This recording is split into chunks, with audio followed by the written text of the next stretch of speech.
মন্দারমণি উত্তাল সমুদ্রে বেপরোয়াভাবে স্নান করতে গিয়ে তলিয়ে গেল ৩ পর্যটক। চাঞ্চল্যকর ঘটনাটি ঘটেছে মঙ্গলবার বিকেলের দিকে। ওই পর্যটকদের ডুবতে দেখে স্থানীয়রা চিৎকার চেঁচামেচি জুড়ে দিলে স্পিড বোট নিয়ে তাদের উদ্ধার কার্যে ঝাঁপায় কর্তব্যরত পুলিশ ও স্থানীয়রা। এদের মধ্যে ২ জনকে উদ্ধার করে স্থানীয় হাসপাতালে নিয়ে গেলে একজনকে চিকিৎসক মৃত বলে জানায়, অন্যজনের অবস্থা আশঙ্কাজনক। তবে এখনো পর্যন্ত একজনের কোনো সন্ধান পাওয়া যায়নি, তার সন্ধানে তল্লাশি চালানো হচ্ছে। মন্দারমণি কোস্টাল থানা সূত্রে জানানো হয়েছে, মৃত পর্যটক বারাসাতের বাসিন্দা, নাম হোসান হোসেন, বয়স ১৬। হাসপাতালে চিকিৎসাধীন অপর এক পর্যটকের বাড়ি মধ্যমগ্রামে, নাম শেখ আনিস ইসলাম, বয়স ১৮। এখনো আদাহাটার বাসিন্দা জিয়াউল হক নিখোঁজ রয়েছে।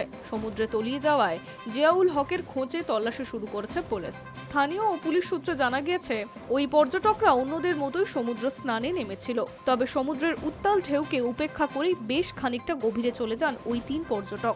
ঢেউয়ের ধাক্কা সামলে তারা আর ফিরতে পারছিলেন না। ঘটনাটি দেখতে পেয়ে সমুদ্রের পাড়ে অবস্থিত পর্যটকদের মধ্যে ব্যাপক শোরগোল শুরু হয়ে যায়। ঘটনা নজরে আসতেই স্পিড বোট নিয়ে উদ্ধারে ঝাঁপায় পুলিশ।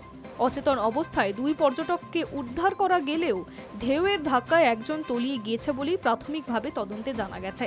মন্দারমণি থানা সূত্রে খবর, পুলিশের প্রাথমিক অনুমান ওই পর্যটকরা মদ্যপ অবস্থায় সমুদ্রে স্নানে নেমেছিলেন। সেই সঙ্গে সমুদ্রের উত্তাল ঢেউকে উপেক্ষা করেই তারা বিপজ্জনকভাবে গভীরে চলে গিয়েছিলেন। আর তারপরেই সেই বিপজ্জনক ঘটনাটি ঘটে। এই মুহূর্তে নিখোঁজ পর্যটকের সন্ধানে স্পিডবোট নিয়ে তল্লাশি চালাচ্ছে পুলিশ। High news network.